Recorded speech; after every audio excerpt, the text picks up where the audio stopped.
আসসালামু আলাইকুম সুপ্রিয় দর্শক, আশা করি সবাই ভালো আছেন এবং সুস্থ আছেন। আজকে আমি তৈরি করে দেখাবো আমের কাশ্মীরি আচার কিংবা মিষ্টি বার্মিজ আচার। এটা বার্মিজ কিংবা কাশ্মীরি আচার হিসাবে সবার কাছে পরিচিত। এটা খেতে ভীষণ মজা এবং তৈরি করা খুবই সহজ। এখন যেহেতু অ্যাভেলেবেল কাঁচা আমটা উঠে গেছে, তা চলুন দেখে নিই এই আচারটা তৈরি করতে আমার কি কি লাগে এবং সেটাই আপনাদের মাঝে শেয়ার করি। আশা করি আপনাদেরও ভালো লাগবে। প্রথমে আমি এখানে নিয়ে নিলাম কাঁচা আম।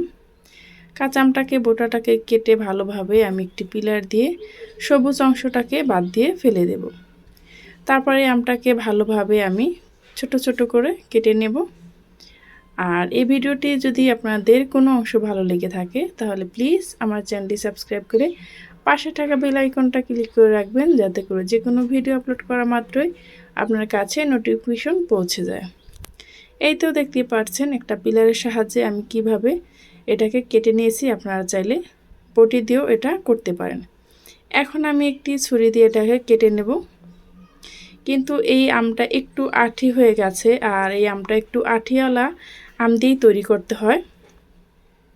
এই তো বটি দিয়ে আমি এটাকে কেটে নিয়েছি। দেখতে পাচ্ছেন এটা কীরকম মোটা সাইজ, ঠিক এইভাবেই করে নিতে হবে। তারপর আমি এটাকে লবণ পানি দিয়ে 3 ঘন্টা ভিজিয়ে রেখেছিলাম হালকা গরম পানিতে। আমের যে টকটা আছে সেটা কিন্তু গরম পানি এবং লবণ পানিতে অনেকটাই কেটে যাবে। এখন আমি এখানে 1 কাপ চিনি এবং স্বাদ মতো লবণ দিয়ে এটাকে মেখে রেখে দেব 1 ঘন্টার জন্য। এখানে আমের পরিমাণটা কম, সেজন্য চিনির পরিমাণটা আমি কম দিয়েছি। দেখতেই পারছেন 1 ঘন্টা পর চিনিটা গলে কতটা পানি বের হয়ে গেছে। এখন আমি চুলায় একটি ফ্রাই প্যান বসিয়ে দিলাম, আর ফ্রাই প্যানে এটা ঢেলে দিলাম। এখানে কোনো পানি ব্যবহার করতে হবে না, চিনি থেকে যেই পানিটা বের হবে সেই পানিটা দিয়ে কিন্তু এটা রান্না করা হয়ে যাবে। এখন আমি একটা ঢাকনা দিয়ে এটাকে ঢেকে রান্না করে নেব 3 মিনিটের মতো। 3 মিনিট পর ঢাকনাটাকে আমি খুলে আবার একটু নেড়েচেড়ে মিশিয়ে দেব।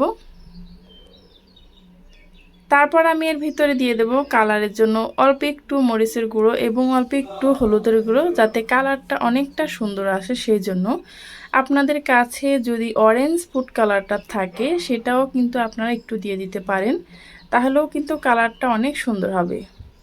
এখন আমি ভালোভাবে নেড়েচেড়ে মিশিয়ে দিচ্ছি।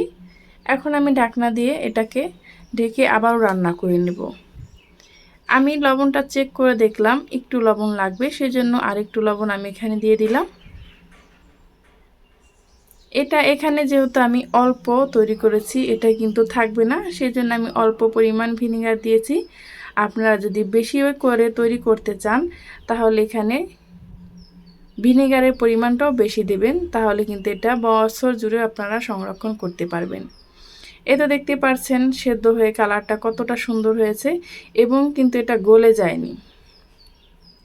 এটা যত পানিটা শুকিয়ে আসবে চিনির, ততটাই কিন্তু কালারটাও সুন্দর হয়ে যাবে, আর এটা কিন্তু দেখতেও অসাধারণ লাগবে। দেখতে পাচ্ছেন এটা কিন্তু অনেকটা শুকিয়ে গেছে, আমটাও খুব সুন্দরভাবে সেদ্ধ হয়ে গেছে, কিন্তু এটা গলে যায়নি। এখন আমি একটু শিরা শিরা থাকতে এটাকে নামিয়ে নেব। এটা ঠান্ডা হলে একদম গায়ে গায়ে লেগে যাবে। এ তো আমার কিন্তু আমের কাশ্মীরি আচার কিংবা বার্মিজ আচার কিন্তু তৈরি করা হয়ে গেছে। দেখতে কতটা সুন্দর এবং লোভনীয় লাগছে, কিন্তু তৈরি করা কতটা সহজ দেখতেই পারছেন। এইটা খেতে কিন্তু ভীষণ মজা। পরবর্তী ভিডিও পর্যন্ত ভালো থাকবেন। আল্লাহ হাফেজ।